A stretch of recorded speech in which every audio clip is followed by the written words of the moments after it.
Praise Lord, जय मसीह की भाइयों और बहनों। मैं फ्रांसिस आप सभी का त्रिज्ञा परमेश्वर प्रभु यीशु मसीह के नाम से स्वागत करता हूँ। यीशु मसीह एक ऐसे शख्स हैं जिनके बिना सब कुछ अधूरा है। इतिहास अधूरा है, आत्मिकता अधूरा है, लोगों का प्रचार भी अधूरा है। क्यों मैं ऐसे कह रहा हूँ? आप मुस्लिम्स को देखिए, उनके प्रचार में, उनके दावा में उनको यीशु चाहिए, मॉर्मन्स को यीशु चाहिए, हरे कृष्णा वालों को भी यीशु चाहिए। आजकल हर किसी को यीशु चाहिए क्योंकि यीशु के बिना सब कुछ अधूरा है। और ये अच्छी बात है क्योंकि हमारा यीशु है यूनिक, हमारा यीशु है अलग, हर कोई चाहेगा, कोई दिक्कत नहीं। लेकिन कुछ लोग हैं वो ये कहते हैं और ये साबित करने की कोशिश करते हैं कि यीशु भारत आए थे, यीशु कश्मीर आए थे। है ना चौंकाने वाली बात? जी, आज इसी बात पर हम थोड़ा नजर डालेंगे और देखेंगे कि सच क्या है। आगे बढ़ने से पहले हमको जानना जरूरी है कि ये सोच कहां से शुरू हुआ होगा। यदि आप बाइबल पढ़ते हैं तो आपने एक चीज देखा होगा, जब यीशु मसीह का उम्र 12 होता है वो तब दिखाई देते हैं। फिर उसके बाद सीधा वो 30वें उम्र में जब बपतिस्मा लेते हैं सेवा शुरू करने के लिए, वहां पर दिखाई देते हैं। तो 12 से लेकर 30, लगभग 17 से 18 साल यीशु मसीह का जिंदगी कैसा था, यीशु मसीह कहाँ गए थे, यीशु मसीह ने क्या किया, ये सवाल बहुत सारे लोगों के मन में आया और ये सवाल को ढूंढने के लिए शुरू कर दिया। शायद आपके मन में भी ये सवाल आया होगा कि यीशु कहाँ गए थे। मेरे मन में भी ये सवाल आया था। तो सवाल गलत नहीं है, लेकिन कुछ लोगों ने ये कहना शुरू कर दिया कि यीशु मसीह भारत आए थे और कश्मीर आए थे। क्यों आए थे? घूमने के लिए? जी नहीं, उनका कहना है कि यीशु मसीह भारतीय गुरुओं से और संतों से शिक्षा लेने के लिए भारत आए थे। यीशु एजुकेशन, शिक्षा के लिए भारत आए। वो कहते हैं कि यीशु मसीह ने भारतीय गुरुओं से, संतों से और बाबाओं से प्रवचन कैसे देना है वो सीखा, शास्त्रों को सीखा, वेदों को सीखा, ज्ञान वाले बातों को सीखा, और वो अपने प्रदेश लौटकर यहाँ पर जो वेद, शास्त्र, ज्ञान, प्रवचन सीखा, वहां पर अपने लोगों को सिखाया और चेलों को भी सिखाया। मेरे लिए सबसे बड़ी आश्चर्य देने वाली बात क्या है, माफ कीजिए मैं हंस रहा हूं, 2017 साल पहले क्या भारत में, कश्मीर में एक ऐसा बड़ा यूनिवर्सिटी था, ऐसा महाविद्यालय था, ऐसा बड़ा विद्यापीठ था जिसकी पढ़ाई, शिक्षा इतनी मशहूर थी दुनिया भर में कि यीशु मसीह के माता पिता ने यीशु को भारत देश भेजा शिक्षा लेने के लिए, ज्ञान प्राप्त करने के लिए, प्रवचन और वेद शास्त्र सीखने के लिए। क्या सच है ये? क्या वाकई में यीशु मसीह भारत आए थे, कश्मीर आए थे?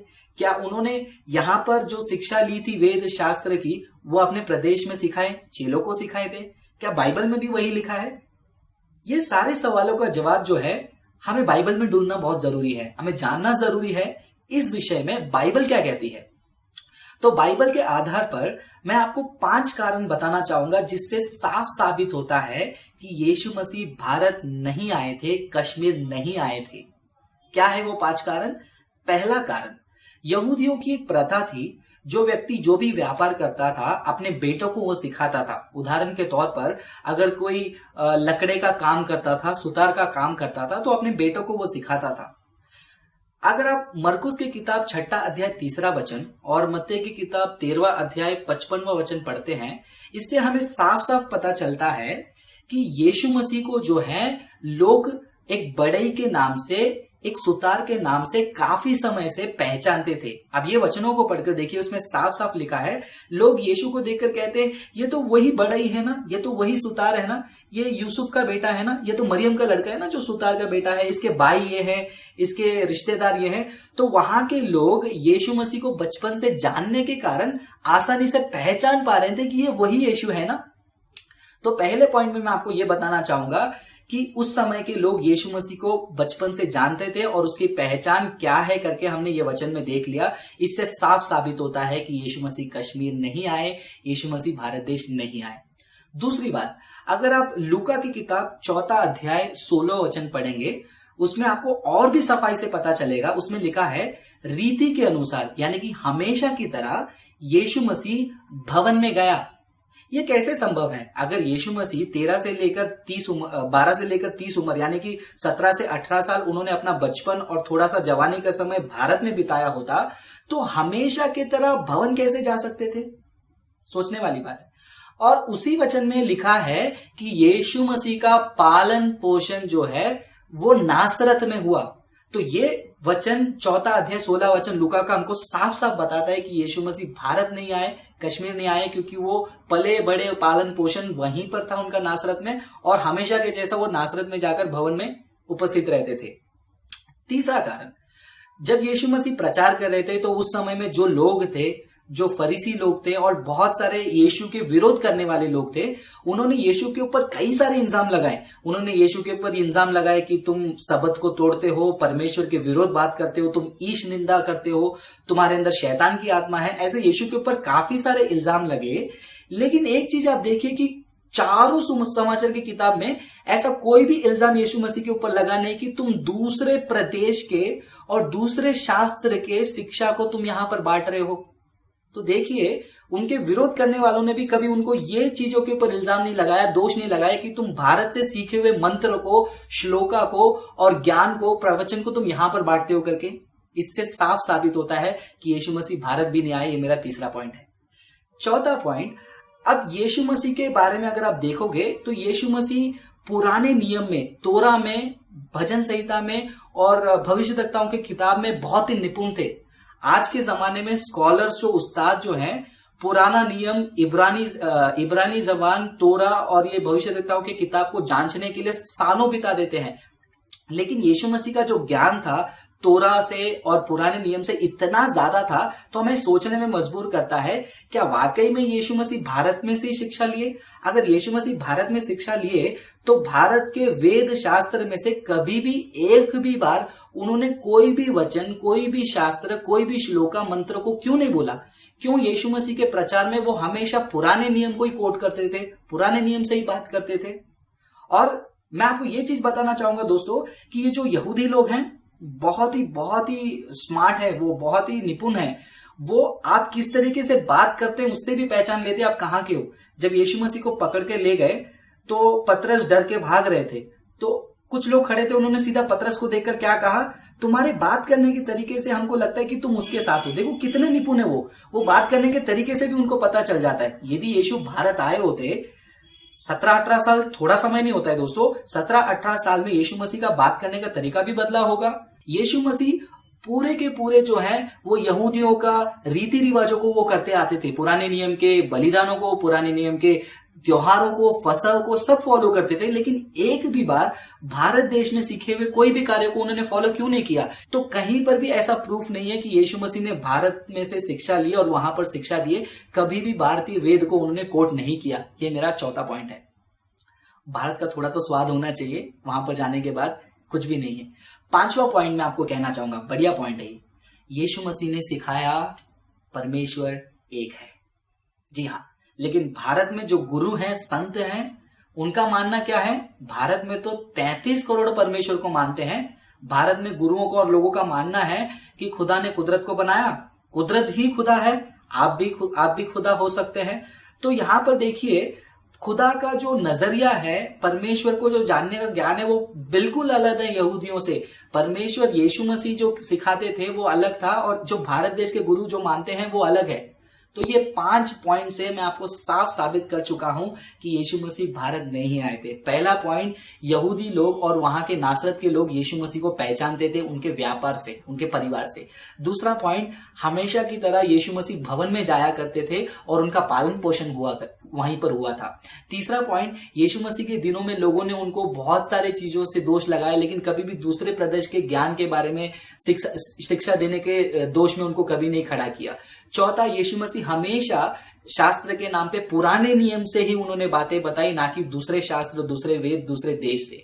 और पांचवा पॉइंट, यीशु मसीह ने सिखाया एक परमेश्वर है, लेकिन भारत के गुरु संत मानते हैं कि बहुत सारे खुदा हैं, 33 करोड़ है, आप भी खुदा बन सकते हैं, मैं भी खुदा बन सकता हूं।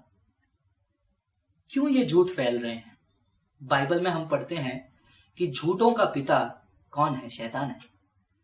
वो चाहता है कि किसी भी हालत में हम रास्ता भटक जाएं, क्योंकि ये जितने भी लोग आते हैं कहते हैं यीशु नबी है, यीशु शैतान का भाई है और यीशु एक अच्छे टीचर है। वो भारत आए थे, कश्मीर गए थे, तिब्बत गए थे, ग्रेट ब्रिटेन गए थे। वो सारी चीज ये कहना चाहते हैं कि यीशु एक व्यक्ति थे, सिर्फ नबी के रूप में, शिक्षक के रूप में, गुरु के रूप में, लेकिन खुदा नहीं। क्योंकि शैतान भी यही चाहता है कि आप अपना विश्वास छोड़ दें। जिस समय आप विश्वास छोड़ दोगे कि यीशु खुदा नहीं है करके, उस समय शैतान का पूरा काम हो गया। लेकिन हमारा परमेश्वर बहुत महान है, उनका सत्य हमेशा अटल है, उनका वचन हमेशा अटल है, वो हमेशा अंधकार के ऊपर प्रबल होते हैं। और दोस्तों, अगर आपके मन में कभी भी ऐसा कोई सवाल आए तो आप तुरंत निर्णय नहीं लीजिए। आप बाइबल को खोलिए, आप बाइबल को पढ़िए, प्रार्थना कीजिए, पवित्र आत्मा का सहायता मांगिए, सारे झूठ दूर हो जाएंगे। सत्य को जानिए और सत्य आपको छुड़ाएगा। यीशु ही खुदा है। और इस डिस्क्रिप्शन में अगर आप देखेंगे, हमने 50 कारण पेश किया है ये साबित करते हुए कि यीशु खुदा है। आप उन 50 कारणों को देखिए और सीखिए, लोगों को सिखाइए, सुसमाचार बांटिए। यीशु ही खुदा है। यीशु के अलावा उद्धार नहीं। पूरे आकाश में, ऊपर आकाश में, नीचे पृथ्वी में, कहीं पर भी यीशु के नाम के अलावा उद्धार नहीं है। और ये सत्य को जानिए, दोस्तों को बताइए। ये सत्य आपको भी छुड़ाएगा, आपके दोस्तों को भी छुड़ाएगा।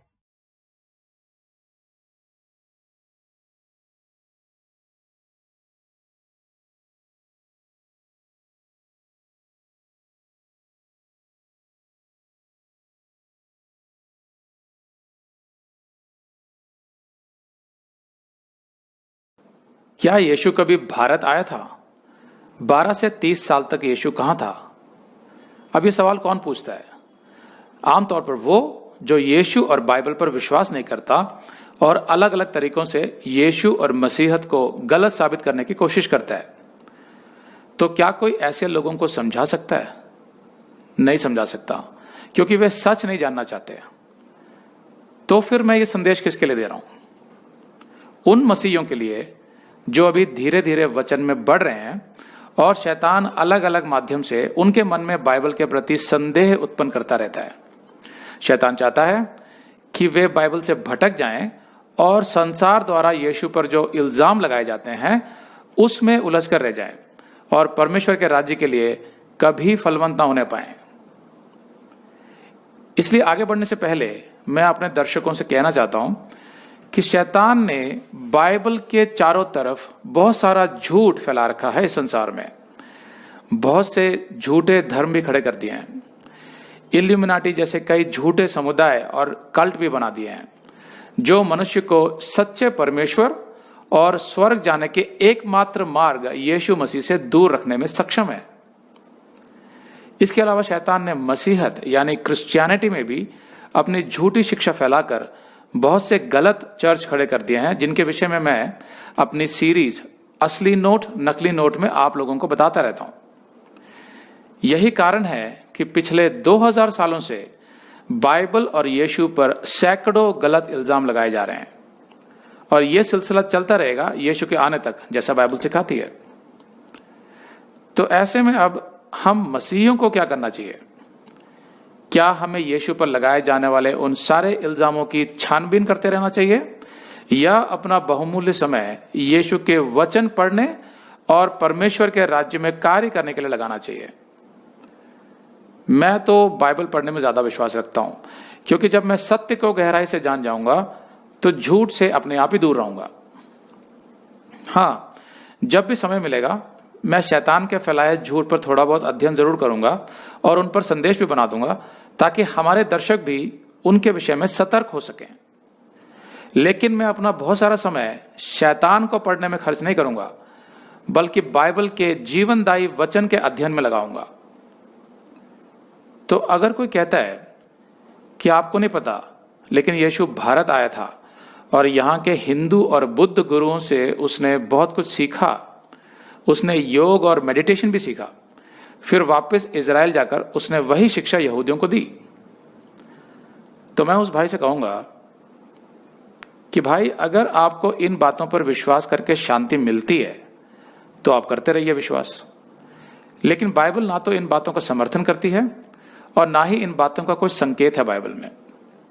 बाइबल स्पष्ट रूप से बताती है कि यीशु अपने पूरे जीवन काल में कभी इजराइल से बाहर नहीं गया था।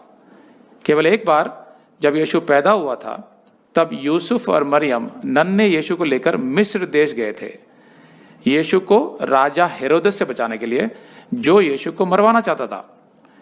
लेकिन बाद में वे बालक यीशु को इजराइल में गलील प्रांत के नासरत नगर में ले आए, जहां यीशु पला बढ़ा, जैसा मत्ती 2:13-21 में लिखा है।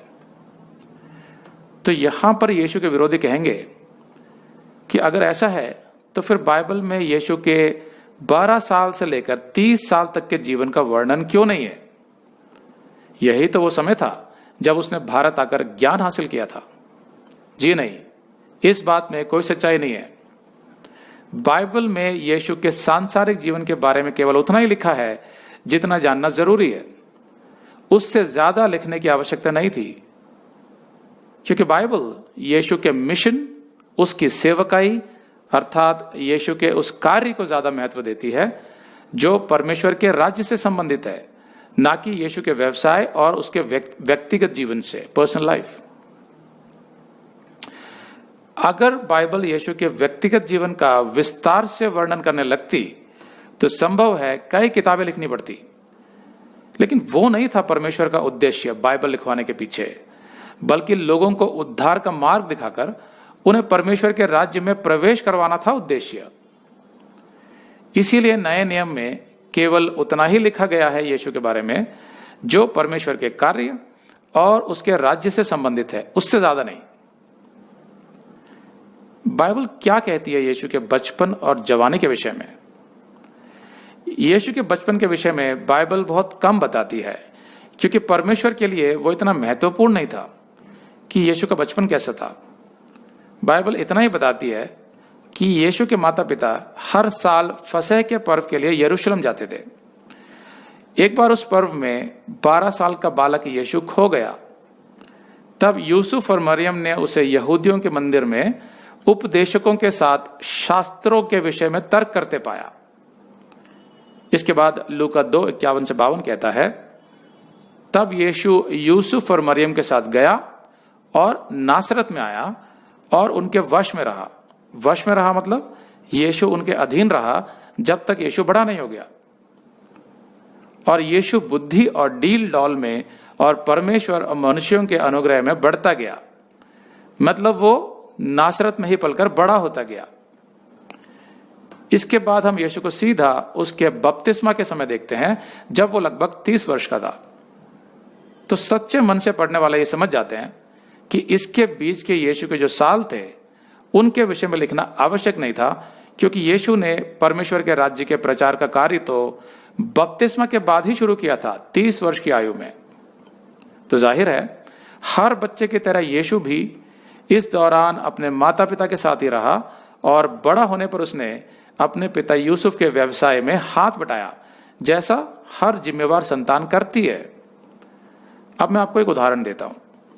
समझ लो आप जन्म से 12 वर्ष तक जयपुर में रहे, फिर आप अपने माता पिता के साथ मुंबई चले गए और 30 वर्ष तक वहीं रहे, फिर आप वापस जयपुर आ गए।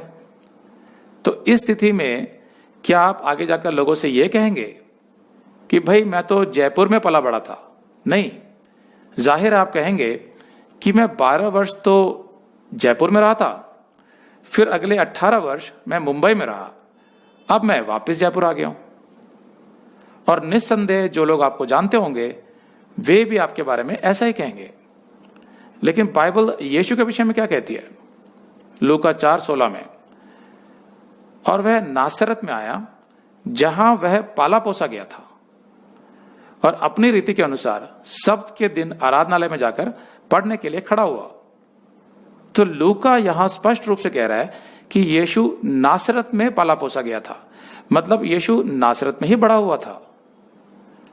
लूका 23:5-6 में लिखा है, पर महायाजक और शास्त्री और भी दृढ़ता से कहने लगे, यह गलील से लेकर यहां तक सारे यहूदिया में उपदेश दे देकर लोगों को उकसाता है यीशु के बारे में। गलील से लेकर। यह सुनकर पिलातुस ने पूछा, क्या यह मनुष्य गलीली है? अब जैसे मैं पहले बता चुका हूं, यीशु गलील प्रांत के नासरत नगर का था और सारे यहूदी इस बात को अच्छी तरह जानते थे। पुराने समय में जो जिस जगह पला बड़ा होता था उसका नाम उसी स्थान से जोड़ दिया जाता था। अब पुनरुत्थान के बाद एक बार यीशु 2 जन के साथ हो लिया था जो इमाउस नाम के गांव को जा रहे थे। वे दोनों जन यीशु के बारे में ही बात कर रहे थे, लेकिन वे यीशु को पहचान ना पाए। तब यीशु ने उनसे पूछा कि वे किसके विषय में बात कर रहे हैं। तो उनमें से एक ने यीशु से कहा, लूका 24:18-19 में, क्या तू नहीं जानता यीशु नासरी के विषय में, जो परमेश्वर और सब लोगों के निकट काम और वचन में सामर्थी भविष्यद्वक्ता था। तो क्या कहा उन्होंने? यीशु नासरी के विषय में, मतलब वो नासरत में पला बड़ा था। तो उनकी इस बात से स्पष्ट हो जाता है कि यीशु नासरत में ही पला बड़ा था। इसके अलावा जिस गांव या शहर में आप पले बड़े होते हैं, वहां के लोग आपको जानते होते हैं कि आप वहीं पर पले बड़े हैं, और वे आपको और आपके पूरे परिवार को भी जानते होते हैं। अब मरकुस 6:2-3 कहता है, सबके दिन यीशु आराधनालय में उपदेश करने लगा और बहुत लोग सुनकर चकित हुए और कहने लगे, इसको ये बातें कहां से आ गई, और यह कौन सा ज्ञान है जो उसको दिया गया है, और कैसे सामर्थ के काम इसके हाथों से प्रकट होते हैं। क्या यह वही बड़ा ही नहीं जो मरियम का पुत्र और याकूब और योसेस और यहूदा और शमौन का भाई है? और क्या उसकी बहनें यहां हमारे बीच में नहीं रहती? तो ध्यान दीजिए, यहां पर किसी ने भी ये नहीं कहा कि क्या यह वही बड़ा ही नहीं जो कुछ समय के लिए भारत में रहकर आया है। सब जानते थे कि वो बड़ा ही है, कारपेंटर है, और उसकी माता, उसके भाई बहन कौन है। अगर यीशु ने अपने जीवन के अधिकतर साल भारत में गुजारे होते तो बाइबल में कहीं ना कहीं इसका जिक्र जरूर होता, या कम से कम कोई संकेत जरूर होता कि यीशु एक लंबे समय तक इजराइल से बाहर था। लेकिन ऐसा दूर दूर तक कुछ भी नहीं है बाइबल में।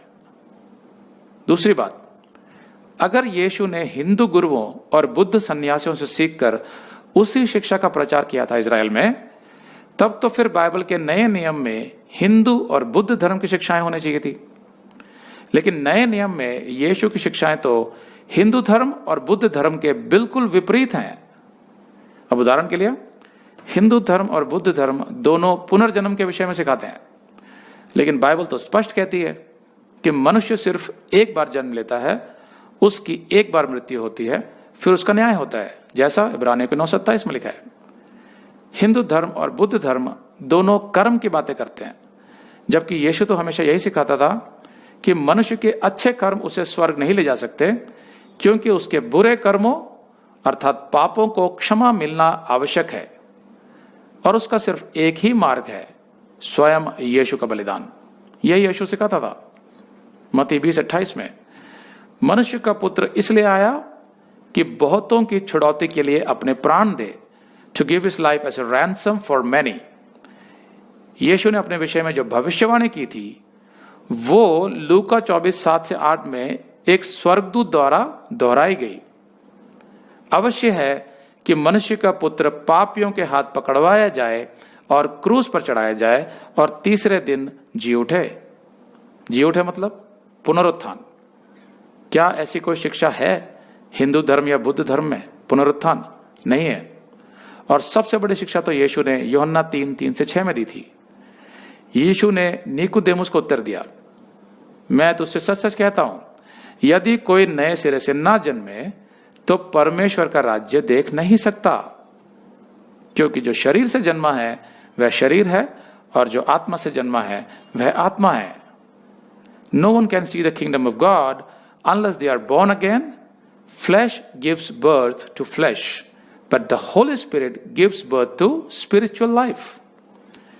क्या ऐसा कोई भी ज्ञान हिंदू धर्म या बुद्ध धर्म में है? नहीं है।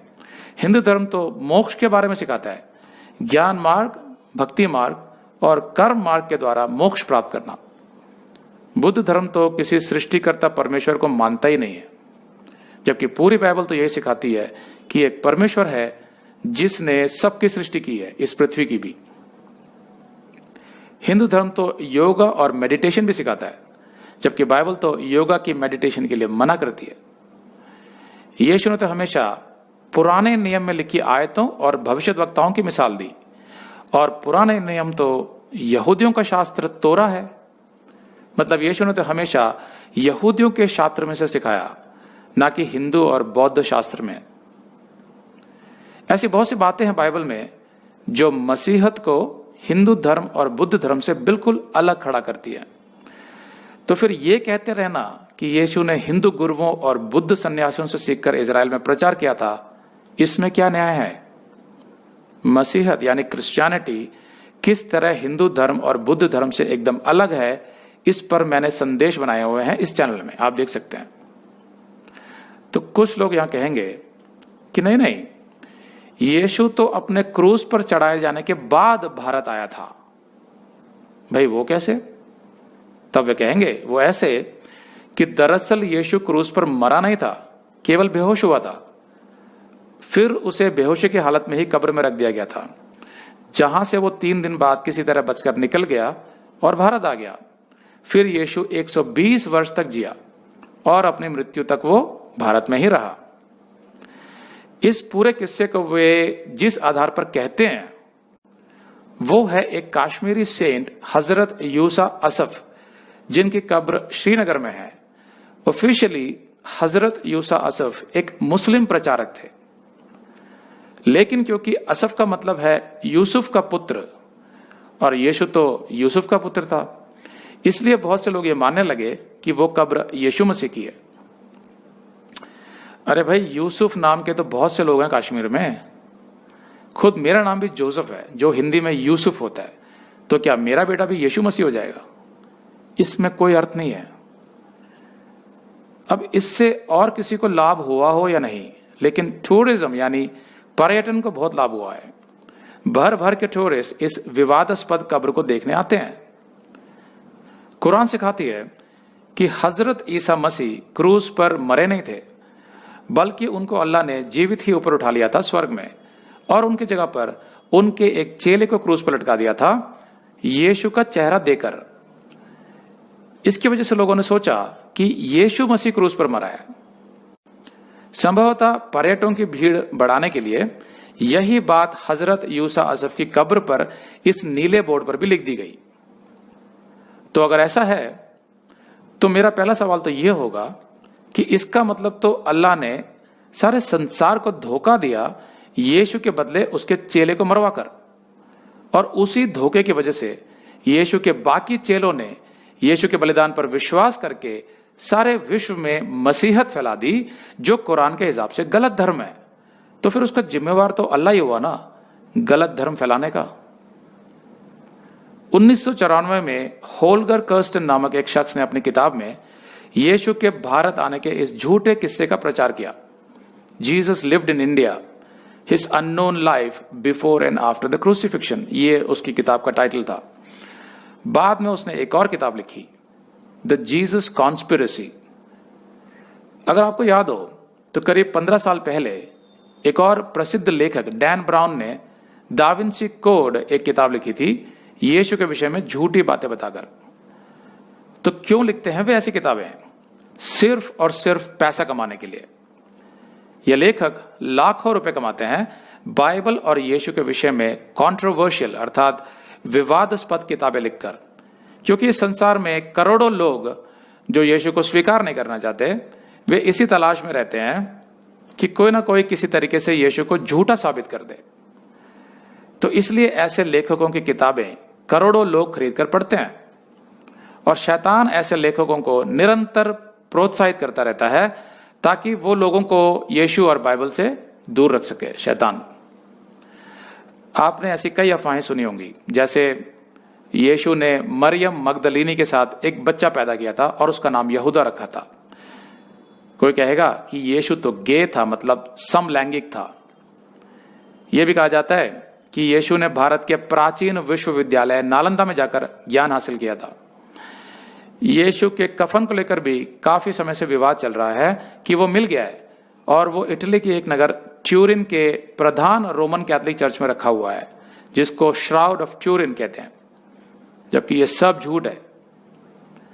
मैं अपने चैनल के दर्शकों को बताना चाहता हूं कि यीशु और बाइबल पर तो 2000 सालों से अटैक हो रहा है। आए दिन कोई ना कोई नई अफवाह आती रहती है यीशु और बाइबल को लेकर। आप कहां तक उनकी छानबीन करते रहेंगे? ये अंत समय है और शैतान आपका ध्यान बाइबल से हटाने की पूरी कोशिश कर रहा है, क्योंकि उसे पता है कि उसके पास समय बहुत कम है, क्योंकि यीशु जल्दी आने वाला है। उसे यह भी पता है कि केवल यीशु ही परमेश्वर है और केवल बाइबल ही परमेश्वर का वचन। इसलिए आप लोग इधर उधर की अफवाहों पर ध्यान देने के बजाय अपना पूरा ध्यान अगर बाइबल में लगाएंगे तो बेहतर होगा, क्योंकि यीशु ने कहा यूहन्ना 6:63 में, जो बातें मैंने तुमसे कही हैं वे आत्मा हैं और जीवन भी हैं। तो यीशु के वचन जीवन है, और जितनी भी ये उल्टी सीधी बातें यीशु के विषय में कही जाती हैं वो सब शैतान की तरफ से हैं। आप किस में अपना समय बिताना चाहते हैं? रही बात कुरान की, तो कुरान तो बाइबल के 600 साल बाद लिखी गई थी। तो अब देखते हैं बाइबल क्या कहती है यीशु की मृत्यु के विषय में। क्रूस पर क्या हुआ था? यूहन्ना 19:30-39। जब यीशु ने वह सिर का लिया तो कहा पूरा हुआ, और सिर झुकाकर प्राण त्याग दिए। पूरा हुआ मतलब जिस कार्य के लिए यीशु आया था, सारे मानव जाति के पापों का दंड भुगतने के लिए और बलिदान देने के लिए क्रॉस पर, वो कार्य पूरा हुआ ताकि मनुष्य के लिए उद्धार का मार्ग, स्वर्ग जाने का मार्ग खुल सके। और इसलिए वह तैयारी का दिन था। तैयारी मतलब शब्द की तैयारी।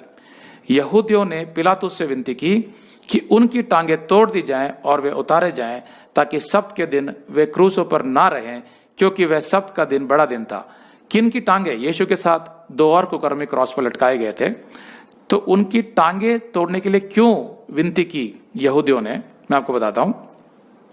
जब क्रॉस पर लटकाया जाता है तो आपकी जो टांगे होती है नीचे, वो कील से गाड़ी हुई होती है, तो आपका पूरा वजन नीचे होता है। तो आपको सांस लेने के लिए उस कील के सहारे, जिसपे आपकी टांगे गड़ी हुई हैं, जो कील लगाई हुई है, उस पे आपको उचकना होता है ऐसे ऊपर, तब आपको सांस मिलती है। ऐसे एक एक सांस उनको लेनी पड़ती है। तो अगर आप टांगे तोड़ दोगे बीच में से तो वो उचक नहीं पाएगा और जल्दी मर जाएगा। तो जो यहूदी थे वो सब्त के दिन कोई भी लोथ या कोई शव क्रूस पर लटका रहे, इसको अच्छा नहीं मानते थे। तो वो चाहते थे कि उससे पहले वो मर जाए, उनको उतार लिया जाए। इसलिए बोला कि उनकी टांगों की हड्डियां तोड़ दी जाए ताकि वो जल्दी मर जाए। सो सिपाहियों ने आकर पहले की टांगे तोड़ी, तब दूसरे की भी, क्योंकि वो दोनों जीवित थे उस समय तक, जो यीशु के साथ क्रूसों पर चढ़ाए गए थे। परंतु जब यीशु के पास आकर देखा कि वह मर चुका है तो उसकी टांगे ना तोड़ी। अब मैं आपको बताता हूं, ये रोमी सिपाही थे। ये अपने कार्य में, अपने काम में कोई ढील नहीं दे सकते थे। अगर ये कुछ भी गलत करते वहां पर कि भाई मरा नहीं और उसको मरा घोषित कर दिया, तो उन सिपाहियों को कड़ा दंड यानी मृत्यु दंड तक मिल सकता था। तो ऐसी गलती वो कभी नहीं करते। उन्होंने अच्छी तरह चेक किया कि यीशु मर चुका है, इसलिए उसकी टांगे नहीं तोड़ी। परंतु सिपाहियों में से एक ने बर्छे से यीशु के पंजर भेदा और उसमें से तुरंत लहू और पानी निकला, तो चेक करने के लिए कि सच में मर गया है। तो लहू और पानी अलग अलग कब निकलते मालूम है? मेडिकल एक्सप्लेनेशन के हिसाब से जब आपका हार्ट जो है ना वो रप्चर हो जाता है। रप्चर का मतलब जब आपका हृदय फट जाता है, तभी लहू और पानी अलग अलग निकल सकते हैं। इसका मतलब यह है कि वो मनुष्य निश्चित रूप से मर गया है। यही बात उस सिपाही को पता चली। और आगे लिखा है, ये बातें इसलिए हुई कि पवित्र शास्त्र की यह बात पूरी हो कि यीशु की कोई हड्डी तोड़ी ना जाएगी। अब ये भविष्यवाणी थी यीशु के विषय में भजन संहिता 22:16-17 में, तो वो पूरी हुई कि उसकी एक भी हड्डी नहीं तोड़ी जाएगी। फिर एक और स्थान पर यह लिखा है कि जिसे उन्होंने बेधा है वे उस पर दृष्टि करेंगे। कौन? इजरायली। ये भविष्यवाणी जकरया 12:10 में लिखी हुई है, जो यीशु के दूसरे आगमन से संबंधित है, जिसमें इजरायली यीशु को देखकर शोक करेंगे जब वो दोबारा आएगा कि उन्होंने अपने ही मसीहा को मरवा दिया था, यहूदियों ने। तो इन आयतों से यह स्पष्ट हो जाता है कि निश्चित तौर पर यीशु की मृत्यु हुई थी। आगे की आयतें कहती है, निकोदेमुस भी जो पहले यीशु के पास रात को गया था, 50 सेर के लगभग मिला हुआ गंधरस और एल्वा ले आया। 50 सेर मतलब 100 पाउंड्स, बहुत सारा होता है वो। तो उतना लेके आया निकोदेमुस, क्योंकि वो यहूदी क्या करते थे, कोई भी शव जो होता था उसको अच्छी तरह उस गंधरस और एल्वा जो मसाले होते थे उससे पूरा लपेट देते थे, ढक देते थे उसको, ताकि वो जो शव है वो जल्दी सड़े ना। तो पूरा उसको ऐसे भर देते थे वो मसाले से। तब उन्होंने यीशु की लोथ को लिया और यहूदियों के गाड़ने की रीति के अनुसार उसे सुगंध द्रव्य के साथ कफन में लपेटा। अब कफन यहाँ पर कोई एक कपड़ा नहीं इसमें लपेटा जाता था। बाइबल के उनके हिसाब से, उनकी रीति के हिसाब से वो एक ऐसे पट्टी होती थी जिसमें से ऐसे लपेट लपेट के पूरा टाइट कर दिया जाता था। मसाले पहले लगाए जाते थे, फिर वो पट्टियां सिर से पांव तक अच्छी तरह लपेट जाती थी, एकदम टाइट कर देते ताकि हवा ना घुसे और वो लाश जल्दी ना सड़े। तो एकदम एयर टाइट कर देते थे उसको। इसके अलावा मत्ती 27:60-66 में लिखा है कि महायाजकों और फरीसियों ने पिलातुस से कहलवा कर एक बड़ा सा पत्थर लुढ़कवा कर यीशु की कब्र के द्वार पर रखवा दिया था और उस पत्थर पर मुहर लगा दी थी कि कोई उस पत्थर को वहां से ना हटाए, रोमी मुहर, और साथ में वहां पहरा भी लगवा दिया था। ऐसा क्यों किया उन्होंने? क्योंकि महायाजक और फरीसियों को ये पता था कि यीशु ने ये कहा है कि वो तीसरे दिन जीवित हो उठेगा। तो उनका संदेह यह था कि कहीं ऐसा ना हो कि तीसरे दिन इसके शिष्य आए और उसकी लाश को चुरा के ले जाएं यीशु की, और फिर कहें कि यीशु जीवित हो गया। तो इसलिए उन्होंने पिलातुस से बोला कि नहीं, वहां पर एक पत्थर लुढ़कवा दिया जाए। इतिहास बताता है कि जो कब्र जो पहाड़ पर थी, उस पर जो भारी पत्थर रखवाया गया था, उसको ऊपर लुढ़कवा के ले जाने के लिए कम से कम 20 लोग लगते हैं, उतना भारी पत्थर। और उसको लाल मोम यानी रेड वैक्स से सील कर दिया गया था रोमी अधिकारियों द्वारा, ताकि कोई से तोड़े ना। उसके बाद जो पहरा लगाया गया था वो किसका था? रोमी, जो हट्टे कट्टे जो रोमी सिपाही थे वो बाहर खड़े थे ताकि कोई इसमें से निकल कर ना जाए। अब ये भी सोचिए जरा कि यीशु को जब कब्र में रखा गया था, उससे पहले क्या हुआ था? उसको कोड़ों से मारा गया था और वो जो चाबुक थी उसके नीचे धातु लगी होती थी जो पूरी खाल को उखाड़ लेते थे। पूरा लहू लुहान था यीशु। और उसके अलावा जो रोमी सिपाही थे उन्होंने भर्चा जो भेदा था उससे ये उन्होंने निश्चित कर लिया था कि वो मर गया है। उसके बाद भी अगर कोई कहता है कि नहीं वो बच गया था, क्रॉस पर मरा नहीं था, तो सोचो जरा, 100 पाउंड स्पाइसेस यानी 50 सेर गंधरस और एलवा, उससे पूरा मल दिया था यीशु को, सांस लेने की भी जगह नहीं है उसमें। फिर बहुत टाइट उस पट्टी से, जिससे कफन जिसको बोल रहे हैं, पूरा लपेट के एयर टाइट कर दिया था। तो जाहिर सी बात है कि यीशु का तो दम वैसे ही घुट गया होगा। और 3 दिन तक रहा वो कब्र में बिना पानी बिना खाने के। तो आपको क्या लगता है कि कोई जीवित बच सकता है उसमें से? उसके बाद भी अगर वो जीवित बचता तो वो जो पत्थर जिसको 20 लोगों ने लुढ़काया था, क्या यीशु अकेला हटा देता उस हालत में, जबकि वो लहूलुहान था, उसमें हिम्मत नहीं थी, 3 दिन से भूखा प्यासा था, नहीं हटा सकता था। और उसके बाहर कौन खड़े थे? हट्टे कट्टे रोमी सिपाही। क्या वो पत्थर की थोड़ी सी आवाज पे मुड़ के नहीं देखते? यीशु को पकड़ नहीं लेते वो? और इतिहास में यह बताता है कि जब वो पुनरुत्थान हो गया था, सिपाहियों को समझ नहीं आया कि ये क्या हुआ, पत्थर किसने हटाया। उन सिपाहियों को मृत्युदंड दिया गया था, इतना कड़ा नियम था। तो कैसे यीशु बच के निकल सकता था? सच तो यह है कि यह सब कुछ अलौकिक तरीके से हुआ, सुपर नेचुरली परमेश्वर ने किया। और उसके बाद 40 दिन तक वो अपने शिष्यों के साथ परमेश्वर के राज्य के बारे में बताता रहा, और 40 दिन के बाद वो स्वर्ग में उठा लिया गया शरीर समेत, जैसा प्रेरितों के 1:9 में लिखा है। जो पुनरुत्थान के ऊपर जो सबूत हैं, ऐतिहासिक सबूत, उसके विषय में मैंने एक संदेश दिया हुआ है जिसका लिंक इस वीडियो के नीचे है। तो निष्कर्ष क्या है? यीशु अपने पूरे जीवन काल में कभी इजराइल से ही बाहर नहीं गया था, तो भारत में आना तो बहुत दूर की बात है। दूसरा, यीशु 12 वर्ष से 30 वर्ष की उम्र तक नासरत में ही रहा था, जिसके विषय में परमेश्वर ने बाइबल में कुछ नहीं लिखवाया, क्योंकि वो सिर्फ यीशु के निजी जीवन से संबंधित था, परमेश्वर के राज्य से नहीं। 12 से 30 साल, क्योंकि यीशु ने तब तक अपना कार्य, अपनी सेवकाई शुरू नहीं की थी। आमीन।